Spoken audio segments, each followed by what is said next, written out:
Yes.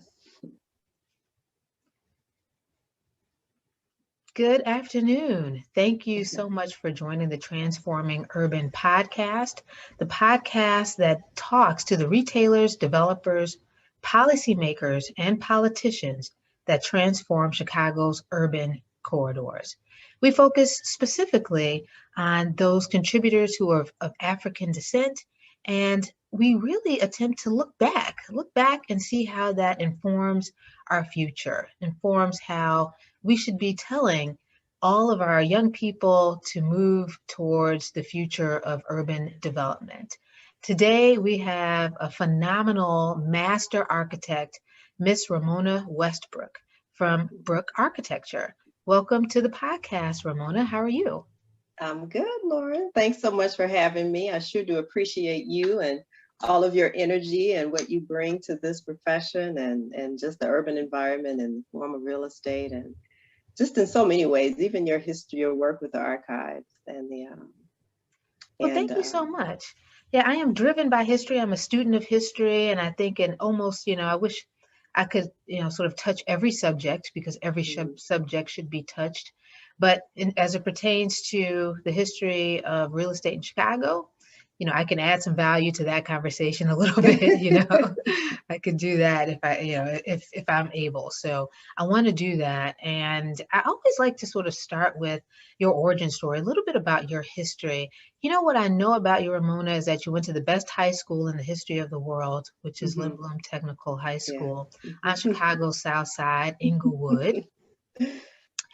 Tell me about your before Lindblom. Where'd you grow up? Where'd you go to grammar school? Tell me a little bit about your neighborhood. So I grew up on the far south side of Chicago. The majority of my life was over on 111th in Peoria in what was called Sheldon Heights at the time. And you're smiling because you must have been close by. I grew up on 104th in Green, Ramona. Oh, okay. See, yeah. So we were all in the same neighborhood, right? Oh man. But yeah, so we moved over there in the early 70s, I think. And my mother was a school teacher. So like most African-American women who came from the South, she moved here from Mississippi. But she was a school teacher and she had me attend school where she worked. So I actually attended school on the west side of Chicago. Wow. Even though I lived on the south side, I went to school on the west. I went to grammar school on the west side of Chicago. And that was great. I mean, loving people, just an incredible school. Actually, one of our fellow Trinitarians was the principal of my school. He was also one of the founders of Trinity Church. Shelby Grant was my principal. And he and my mother we're really good friends. And he was just a phenomenal principal to have, treated us all with respect. What I loved about that school is that every teacher had high expectations for all of us. We were expected to excel and to learn. Mr. Grant used to greet us at the door every day and, tell the men, take your hats off, gentlemen, take your hats off, gentlemen. And he always referred to us as Mr. or Miss and ladies and gentlemen. And so it was a wonderful environment to be in. And so, but really spent my weekends and my evenings on the South Side near Halsted, riding my bike, doing the things that, kids did at that time. I was active with Mayfair Academy. I was a dancer. I took tap and ballet and I was a cheerleader at Lindblom. So I was into gymnastics. So that was my life. My parents were very, very intentional about keeping us busy so we couldn't get in trouble. So I was busy all the time. And then from there, as you know, went to Lindblom, loved that. All of my education experience was a great time. It was hard work, but it was so much fun. I never felt like I couldn't do this. I feel kind of bad for students today that, are going through bullying and peer pressure and all the things that you read about, the social media. There was a certain amount of pressure, but I never felt it wasn't that hard. I had a great time. Let me just put it that way, all the way through all of my places of education. That is phenomenal. Yeah, we have so much in common that I never knew. I was a cheerleader also at Lindblom. Oh, wow. Yeah. I wish I would have known that. I would have, we had that Lindblom Nest Fest and all the cheerleaders did a thing together. We did one big cheer. Oh, wow. I missed that. I I know, missed girl. that. That Yeah, was you have to let me amazing. know when that happens again, because I'm a proud cheerleader. I Yeah, was I so, enjoyed every minute of Lindblom for sure. Lindblom was one of those places where, we got to school an hour early just to work and hang out with our friends and do work yeah. and do extra Mhm. credit. And it was just a phenomenal environment across the board in the middle of the hood. Our adversities only came from the hood every now and then. And eventually we Yeah. became super good friends with all the gangbangers, built a Hmm. lot of character, built a lot Yeah. of character for sure. Yeah. Loved And it. all I did was ride my bike to Mount Vernon Park and Fernwood and all the other places. I went to Mount Yeah, Vernon there were for tennis grammar school. courts was it Fernwood that had tennis Fernwood had courts? tennis courts. Oh yeah.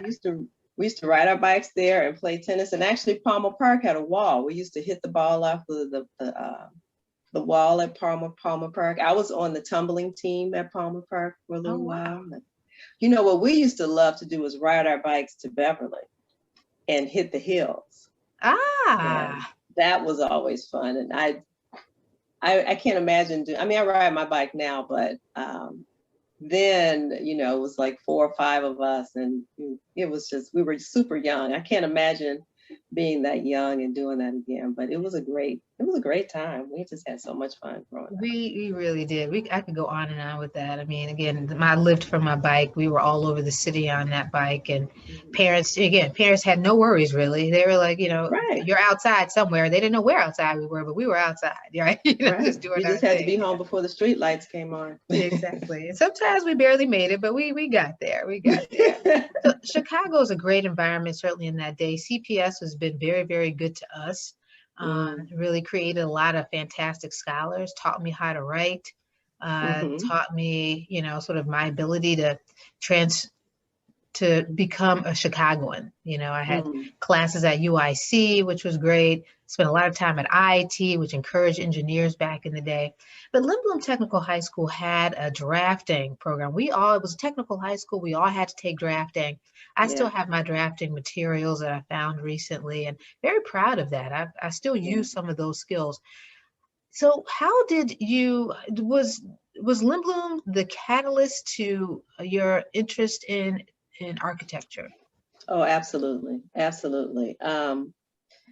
Lindblom was good for so many reasons. So as you've noted, we were required to take 2 years of drafting, and I had drafting my freshman year, and that was the one class I could spend all day in and just lose track of time. I literally would finish all of the assignments for the year within the first like 5 weeks of school. And they would be scrambling to find something for me to do because I had done everything. Those So Lindblom I knew overachievers. when I started twirling that pencil, and I knew this is what I'm going to do for the rest of my life, because it was peaceful for me to draw. Mhm. It was really nice. I also had a high aptitude in math, not really math, but really more the sciences like Mhm. physics. And then I also had an aptitude in art. So I had started taking classes at the Art Institute, actually in grammar school. I had a teacher that noted that um, I had an interest in art, and so my parents enrolled me at the Wow. Art Institute for summer programs. Yeah, I was really blessed. Had great people looking out for me all the way. I didn't know I was going to be an architect, but I knew I loved drafting. And I Mhm. had been drawing before, and my mother, we lived in a bungalow over in Sheldon Heights, and my mother had no fear of like renovating. We replaced when we moved in, our windows would drop. You would raise the window and it would drop back down. And my mother figured out, she read books, and she figured out that the counterweight, the rope had rotted out that would counterweight the windows. So she took those windows apart and put copper chain in so they wouldn't rot again, and rehung all the windows and made me help her.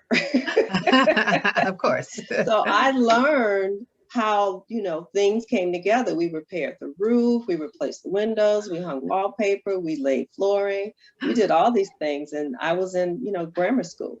Wow. So by the time I came out of Lindblom, or even by my senior year, I knew I was going to do something that had to do with the drawing. And I was very fortunate, as you know, the counselors there were excellent. They had the vision. So they were the ones that introduced me to architecture. I didn't even know what architecture was, and sent me to a summer program at Notre Dame. And so when I did that summer program, and we solved problems and we did more drawing, and I was like, okay, yeah, this is what I'm going to do. There were no architects around me. I didn't know any. And I remember when my father found out I wanted to be an architect, he thought I was going to be a dancer because I had taken so much dance. In his mind, I paid all these years for how long? For how much? And you're not going to dance? What? Right. What are you telling me? But when he found out about architecture, he knew a woman who knew a woman who had gotten a degree in architecture. Nice. And she introduced me and my best friend. He introduced us to her, and she just kind of counseled us and invited us to her office. She worked at Alfred Brunesh, which became Tang, which is now EXP, which is downtown on Michigan Avenue and Lake. It's a huge, huge, huge firm. And I remember the first time I walked into this huge glass building, and she was there to greet us. And she took us up to her office. I was like maybe a junior in high school. Wow. And we rode this huge escalator all the way up, and the escalator is still there. But it was a great introduction to like this world outside of the South Side of Chicago. We'd seen the buildings downtown, but I'd never been in the buildings, rode the escalator, or even been in the offices. So that was the beginning of my entree into architecture. And so I ended up attending school at the University of Illinois. And I got both my undergraduate and my master's in architecture there, and really just kept pushing. I knew that this is the next step. I get my degree. After my degree, I work for a firm and I complete my internship. After I complete my internship, then I take the exam, and one step after another, to get to that point where I would be licensed and be able to actually practice architecture. Well, I'm happy you've sped up our conversation a little bit with your time at University of Illinois. And was there a particular reason why you went to U of I? Was it known for architecture, or did someone advise you? My parents tricked me into going to U of I. I wanted to go to Wash U in St. Louis. I just like the campus. This was back in the day when you made decisions about your college based upon the brochure. You didn't have a whole lot of campus visits. I did visit Ball State, and it was nice to just get away from home and not be, under your parents' wing so much. But I don't know why Ball State didn't really resonate with me. But my parents were very clear. Number one, they told me I had to stay in Illinois. And when I told them I wanted to go to Wash U, they're like, that's not Illinois. So try again. So I applied to U of I in Champaign, U of I here in Chicago, and IIT. And I had decided I was going to go to IIT because I had a boyfriend at the time who was a year behind me. And I wanted to stay in the city to be with him his senior year in high school. And I think my parents were like, no. We got to get Ramona out of the city. So I didn't really realize that they likely had this conversation before I made the decision. But I remember my mother's conversation with me like it was yesterday. She said, Ramona, you seem like the type of person who would like to live on their own. You're mature, you like to, do your own thing, which was very true. She said, so I think you should go away to school. And I was like, Ma, but if I go to IIT, I can live at home, I can save money, I can, do all these things. IIT just seemed like the right thing to do. And she was like, yeah, but I think you would like to be independent for a little while. She goes, so I tell you what, I'll make you a deal. She said, try it for 1 year. She said, and if you don't like it, you can always come back. And she said, if you don't like it, you can always come back. And if you don't like it, I will buy you a car. And I was like, really? She said, yes. If you don't like it, you can always come back and I'll give you a car. I had picked out my car. I had picked out the interiors. I knew I was coming back to Chicago. Do you know I went to Champaign and I didn't come back until 6 years later? Right. Like, bye, for real.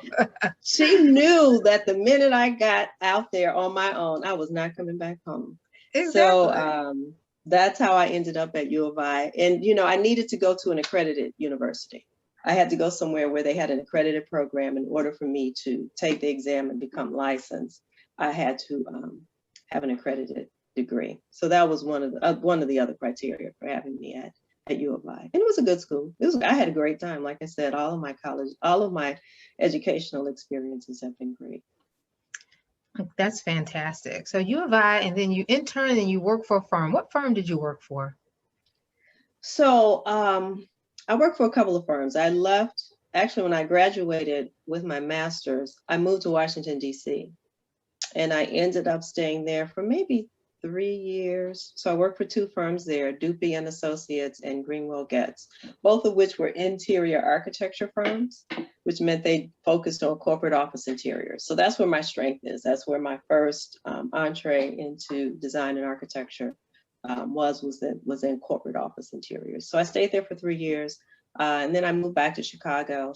And I think my first job in Chicago was with A. Epstein and Sons, which is now Epstein. Interior Space International is where I spent maybe about 5 or 6 more years before I started my own company.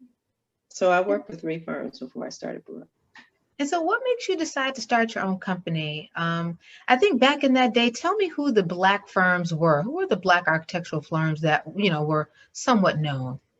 Well, there was always Wendell Campbell and Associates. He's the gold standard. I actually had an opportunity to work with Wendell and Domingo Tui for my thesis. My master's degree thesis was written on my grammar school. I redesigned it so that daylighting could provide the majority of the light, which is now like a novel concept. But I used that school as my example for that approach to daylighting. And that school had actually been recently renovated by Wendell Campbell. So I actually had an opportunity to sit down and meet with him and Domingo Tui to learn about their approach and what they had done for design there. So Wendell Campbell was one.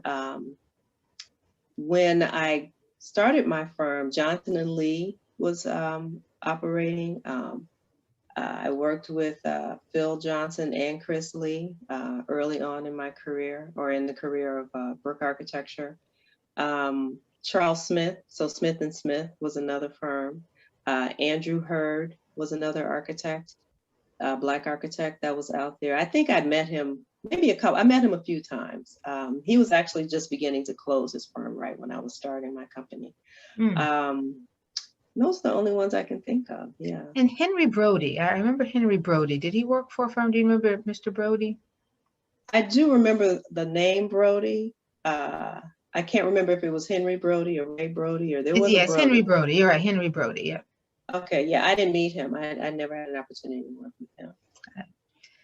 Well, yeah, I knew of some architects, and of course, as again, recognizing that all Limboon people worked in had to take drafting, and sort of it was always in your head that you could be an architect. I think almost everyone sort of thinks about it a little bit, just a little bit maybe, because you have to take those classes. I do remember sort of noticing some of the Black architects, Wendell Campbell, the Campbell and Campbell, I always remember them. Henry Brody, I think his kids were my age, so we knew who they were as well. And it was a duster.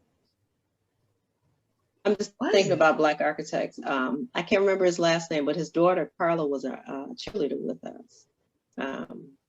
But I never had an opportunity to meet him. I just knew of him. Got it. Yeah. Well, so it's, again, it's always sort of good to understand. So what was the sort of the foundation in your time? It wasn't something foreign to you to sort of create your own firm. You've seen some, you certainly had worked with some and researched with others and talked to some. So it wasn't a foreign thing to you to start your own company, but it is definitely, didn't sound like there were a lot of Black women. And before I go into that, why Brook Architecture, not your whole name or, Westbrook. yeah. Oh, yeah. Um, so I had a life event that made it what I thought necessary for me to start my own firm. I ended up having a son who was the joy of my life. But I didn't want to, I was concerned about continuing to work the way I had been working and trying to raise him. I had been working, if you don't know this, architects work all night. Um, they tend to pull all-nighters. I was working easily in excess of 50 hours a week, sometimes 60 hours a week. And I knew that that lifestyle was not going to be conducive to me being a mom. So I made the decision actually initially to just consult. I wasn't going to start my firm was consulting to the architecture firms I've been working with in the past. But within a year of being there or just working in that capacity, I had so many requests to design on my own and to develop design and just document on my own that I decided to go ahead and give it a try. So that's how the business started. I think before I even decided to go with the consulting, I had dabbled in teaching because everyone in my family is a teacher. My mother's a teacher, my brother's a teacher, all of her sisters are teachers. My grandmother was a teacher. They were all just like, you should teach. And I'm just like, so that's what they knew. And so I tried it. And the reason they wanted me to do that too was because of the schedule. You're in school, you're working when your child is in school, you have your summers off, you have your week, your spring breaks off, so you can be available for your child. And so I dabbled in that and I hated it. I won't say hate. Hate is a strong word. I severely disliked it. So I had to do some soul searching. I actually completed this book called What Color is Your Parachute, which is a really good book if anybody is trying to figure out what their path should be or what their career could lead them to. But it took me about a week to complete the series of exercises just to see what my passions were and what I was good at. And it just led me right back to architecture. So I said, okay, well, that's what you do. That's what you do well. Then you should just consult. So that's how I started. And then I just got so many requests to complete work on my own that I decided, well, you could do this. You know how to do this. You've been doing it for, I don't know how many years, 10 years now. Why don't you just try it and do it? And so I did, and it worked out well. And I just got a number of really positive relationships out of that. I think CPS was my first client, and they are still my client, 26 years later. We still do a lot of work for them. So that's how it all started. That's where we began. That is an amazing story. And, thank you so much for sharing that. I think that certainly is going to be encouraging. I think we see more architects of color now, but I don't see sort of in the, spirit of having their own companies and sort of building from the ground up in that way with women of color, sort of moving themselves along. I see, and I know a lot more now, but they've seen you. You know what I mean? I don't know who you saw. So I think very proud of you for venturing out on your own. And we only hear fantastic things about Brook Architecture. Thank you. So it's always encouraging. So, of course, I'm when Johnson Publishing closed its building, I started to get really concerned about sort of ownership of commercial properties in the central business district. And then I said to myself, we certainly don't own any of the properties that I can think of in the central business district. And I could be wrong.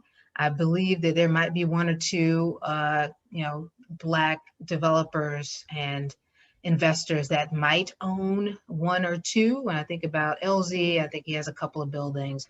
But, we're sort of, I don't know if we're going backwards or if we ever went anywhere. Because, certainly Anthony Overton built a building, Banga built banks, there's Black people who contributed to the landscape of commercial real estate in Chicago. But I don't know if we've taken the time to do the research on, who built that building, who designed that building and who built the Overton. I don't know if it was a Black architect, who they were.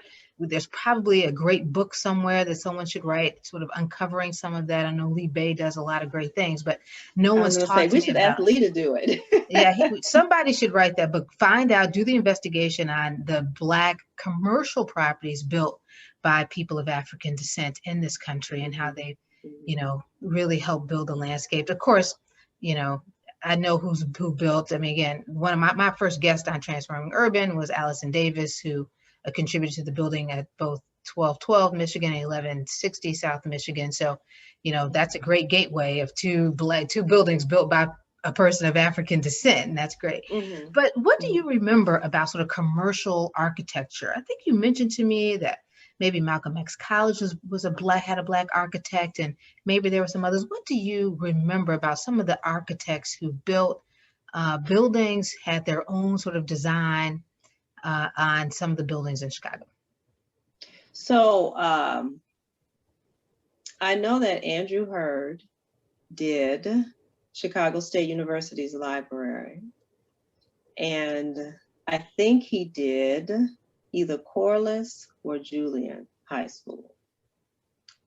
And I think Campbell to Campbell may have done either Corliss or Julian High School. And this was before Harold Washington became mayor. But this was a time when we did our own work in our community. So Black architects were designing buildings in Black communities. Since then, there's been this shift where you will have a minority architect on every building that's publicly funded in the city. I won't say a minority architect, you'll have minority involvement. And so you end up with majority architects leading and minority architects being a part of the team. And that is a shift that has happened in the last 20 years or so. But you still do get, every once in a while, you'll see a building that'll come up. So Moody Nolan did the new Science High School in Inglewood, and that is a ground up design that they led. And it's a beautiful building. They did a great job on that. Johnson and Lee did the design for Kennedy King College, which is in Inglewood. And they led that project as well. And actually, I think Moody Nolan may have partnered with someone for Malcolm X College, or they may have led the new college that's gone up, or they may have led that design. So you do see that happening a little bit more, but that has been a wrestle. That has been something that we've had to fight for in the past 20 years to be able to design the buildings in our own community. And with this new initiative that the Department of Planning, led by Commissioner Cox and Mayor Lightfoot, with the Invest Southwest initiative, I think we're going to start to see a lot more. I'm looking forward to seeing that happen. You've got more minority architects that have been positioned to lead the design and the documentation for, and there's incentive behind developing more buildings in the communities on the south and west sides of Chicago. So talk to me about an architect's voice. What is the voice of an architect, and why is that important? Well, I mean, I think a lot of times, at least for me, I think a building's design can tell a story. And that story can be very empowering. It can be enlightening. It can be encouraging. I mean, that's what you want it to be. It could also be the opposite of that, but almost never do you do that. And I think that when an architect understands the power, first of all, of that voice, and has the tools and the opportunity to tell that story to that community using that voice, then I think we just get empowered. We get a lot of benefit out of that. What comes to mind is, okay, I'll take a building, for example, on the south side of Chicago, the Carter G. Woodson Library. Prior to this renovation, EXP did the renovation, but what I want to focus on is the Vivian G. Harsh collection, which was an addition that was put on the building at least 20 years ago, maybe 25, because my son was a baby when we worked on that. That was done by architect based out of the south suburbs. He passed away a few years ago. I can see him. I can't remember his name. Black architect. And the project manager or the project architect on that project was a guy named Brian. And I'm having trouble remembering Brian's last name right now. It'll come to you. It will come to me. Both of them will come to me.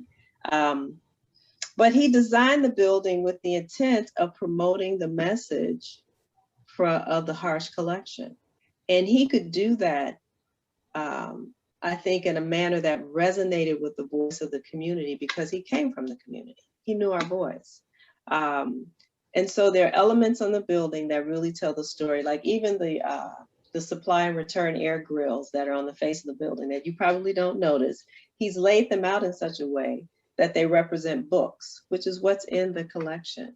And the books are laid out in a way that they either represent knowledge to be gained or knowledge that's already been received. And so the idea is that a book that's standing up that has not been read is potential knowledge. But a book that is laying down that has already been read is knowledge that has been received. And so that's the message from that building. And I think when you see a building and you receive that message, it empowers you. And when you know the message that the community needs, you know the message that can come through that building, that's the voice that an architect has. And we're missing that, I think, in some cases. I won't say I think, I know in a lot of cases where we need to hear that message again. We've not had the opportunity to speak that voice.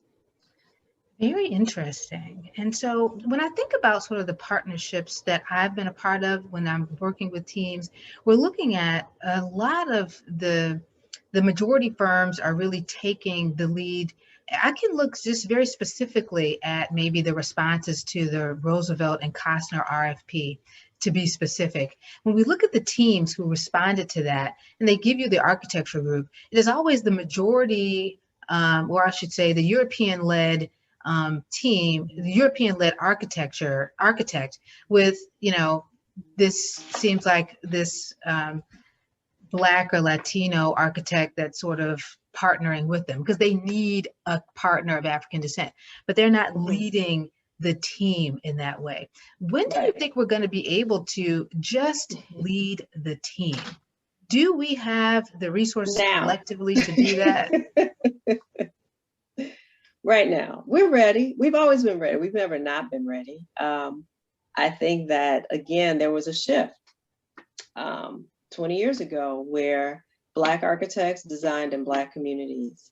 And there was never really any question about it. But then when this initiative came along where you have minorities on every project across the city, then that became diluted and Black architects were no longer leading projects in Black communities. We had to fight for that. And I think, like I said, it's starting to come back. We have to keep fighting. And I think it's not just architects, it's just professional services across the board. I think there was a time when, and I can't really speak to this personally, but what I have seen is that architects and engineers are fighting to lead, right? I also see attorneys fighting to lead. I see accountants fighting to lead, to be allowed to be at the table on their own, not as a part of someone else's team, but leading and being able to have their very own voice. And you ask, when is that going to happen? I expect it to happen right now, because why not? I think it has to happen now. And I think it's certainly, our policymakers should demand that. I think what happens though, is, again, at some point, again, European-led firms didn't have interest in deals that might be impactful in certain areas of time because they were so busy doing their own suburban deals and these other deals. But now where's the money? Right. So the development is happening in the corridors that were previously underserved. Now that's where everyone has to go. Right. So certainly in my field, retailers can't go downtown anymore. Certainly not downtown Chicago. Certainly not most downtowns. They're dead. The suburbs are dead. You know what I mean? So now where can they go? The investment is in urban corridors. And now all of my colleagues have urban teams when before they could care less about putting a gap, on Stone Actually, I Island. witnessed that too. I would say I noticed it during the recession, 2006 recession.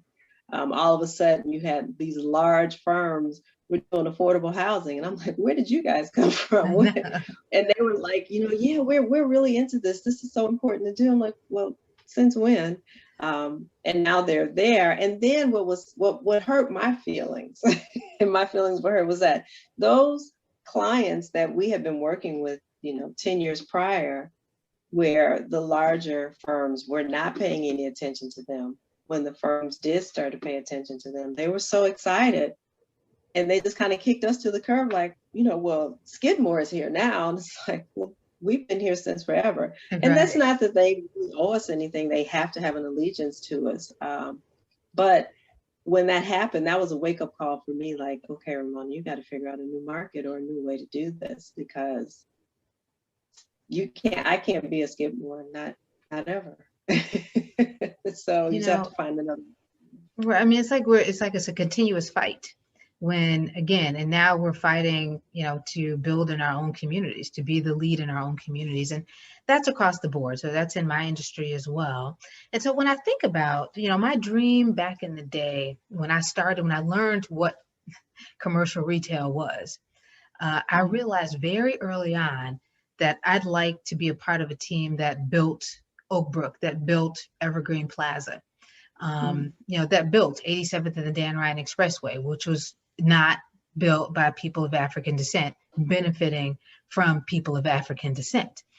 Still currently not owned by people of African descent in a larger way. So, again, like, how can we build this with an all-Black team? I want the financiers to be Black. I want of course, the architects to be Black. I want the builders to be Black. And we were putting together teams. I started thinking about that early on.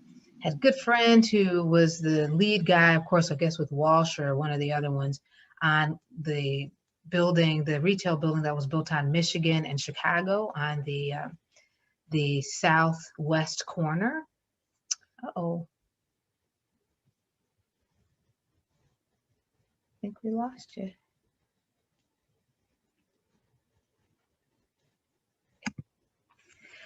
So yeah, again, my thought was always to have a Black team doing everything in commercial retail.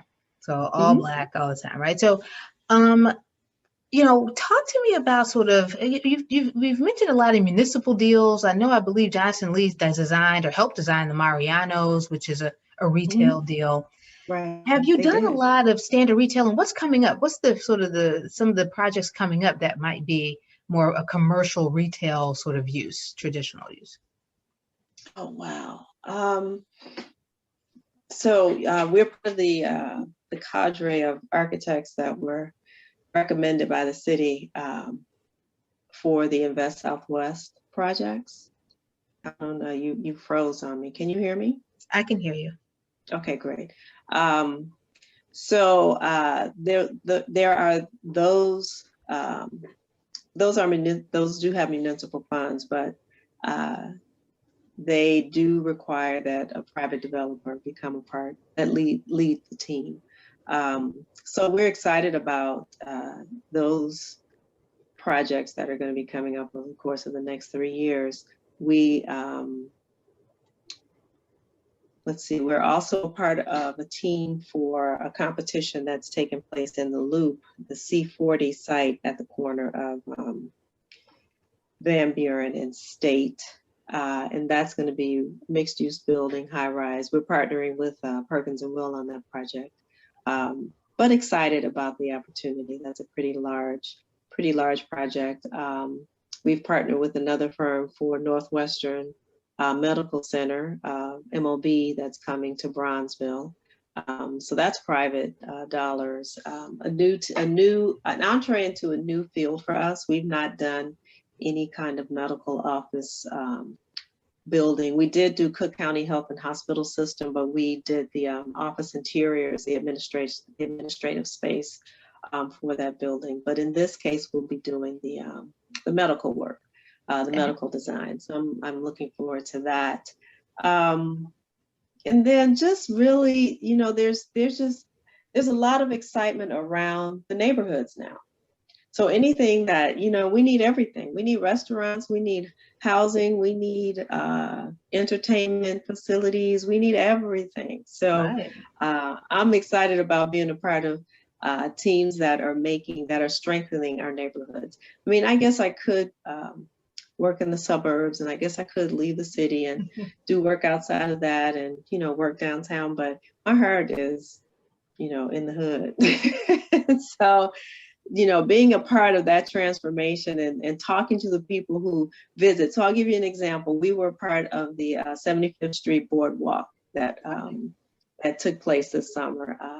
Led that work with Ernie Wong from Site Design Group. And the opening was Labor Day weekend. It was so exciting. It was so much fun just to see those two blocks completely transformed. And to see everybody coming out, engaging with the businesses, each other. It was just a festival, and it carried on throughout the entire summer. And some of my colleagues issued some videos on that work, and I shared them. I shared one of the videos with my group chat from my fellow Eagle friends, my Eagle alum from Lindblom. And we call ourselves a tribe. There are about 10 of us that try to stay in touch via text. And so when I issued that, the first thing they said was like, "Oh man, Lim's Barbecue. I love that place." Yeah. And it was actually, the site is around the corner from one of my friends, one of the members of the group text grew up on like 75th and King Drive, right? 76th and King Drive. So we were talking about his own neighborhood, and he was like, "Man, I miss Lim's." And we were like, "Why don't we get together?" And so we did. Nice. And so most of us are in other parts of the city, but I mean, not other parts of the states. So I have one in New York, one in Texas, one in Georgia, all over the United States. And so 2 of them happened to be in town this past Thursday. And then 3 of us who are local just all got together, and we met at 75th Street at the boardwalk. We sat outside. We bought, we patronized as many of the businesses as we could that were open. So we went to Lim's, ate all the ribs and hot tips you could possibly get. All the healthy food was ready, right? Right. We went to Marguerite's Pizza. We ordered a pizza there. We went to A&S, I think, Liquors, and I got some beer from there. And we sat outside in the Nest. There's a outdoor dining pavilion called the Nest. Nice. And we had the best time. So it was so nice to be able to develop and design something that your friends are going to.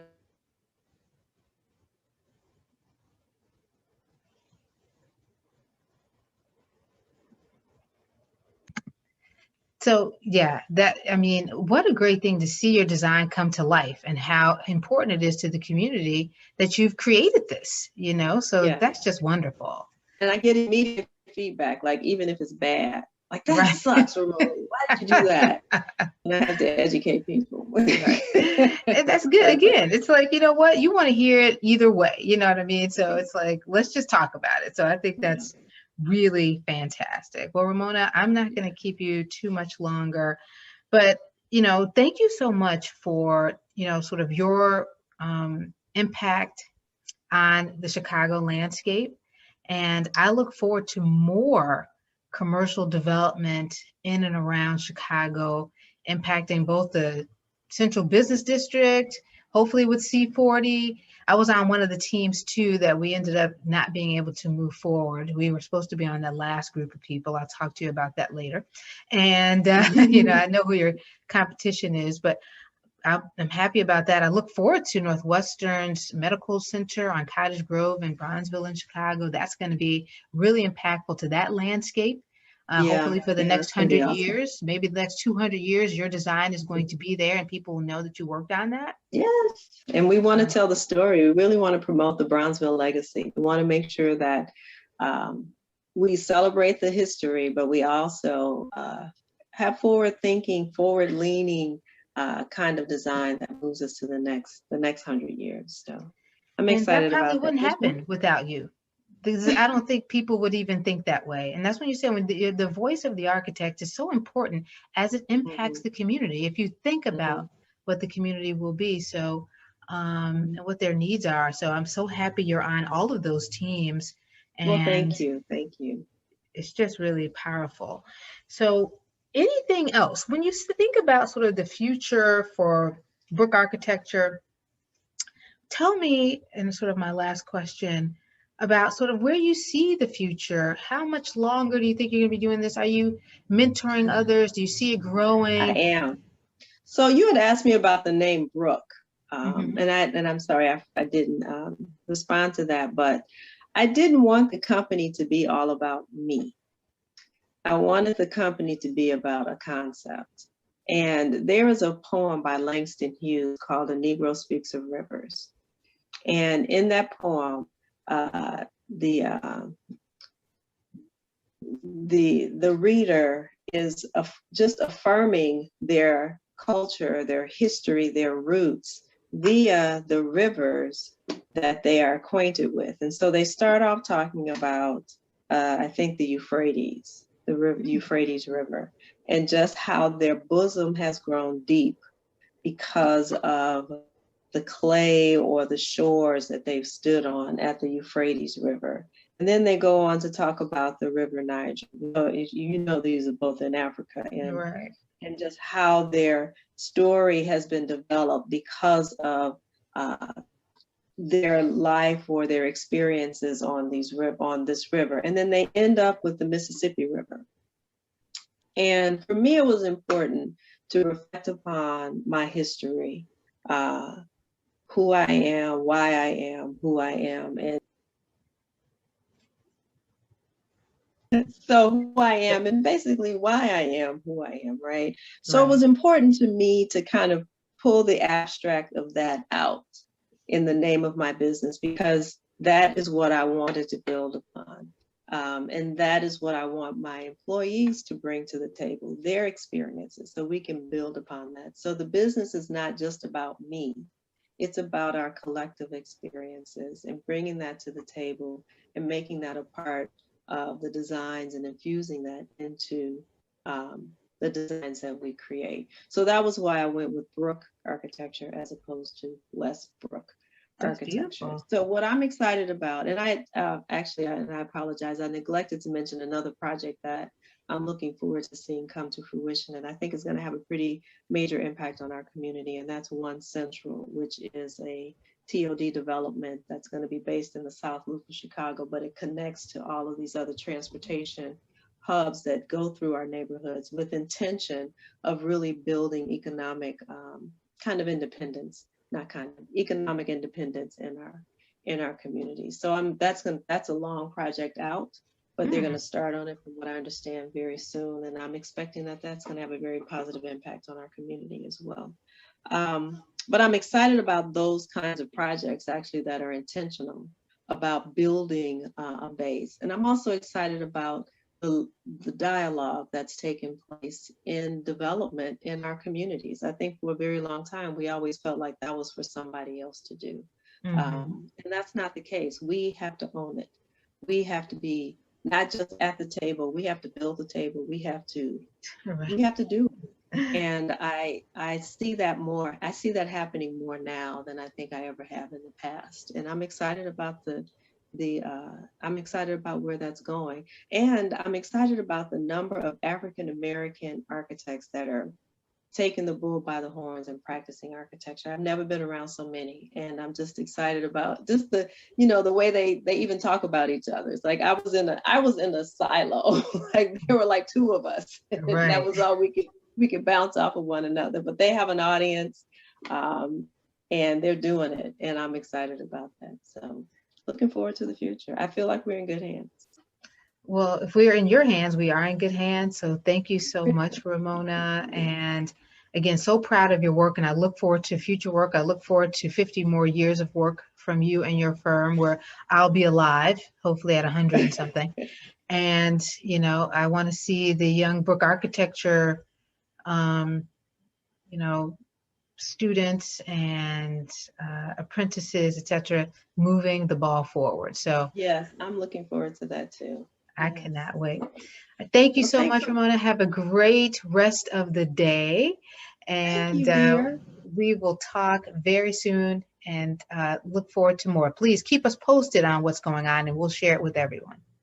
Lauren, I so appreciate you. Thank you so much. And I'm really looking forward to more and more things with you. Okay. That sounds great. Thank you. All right, dear. Take care. Thank you.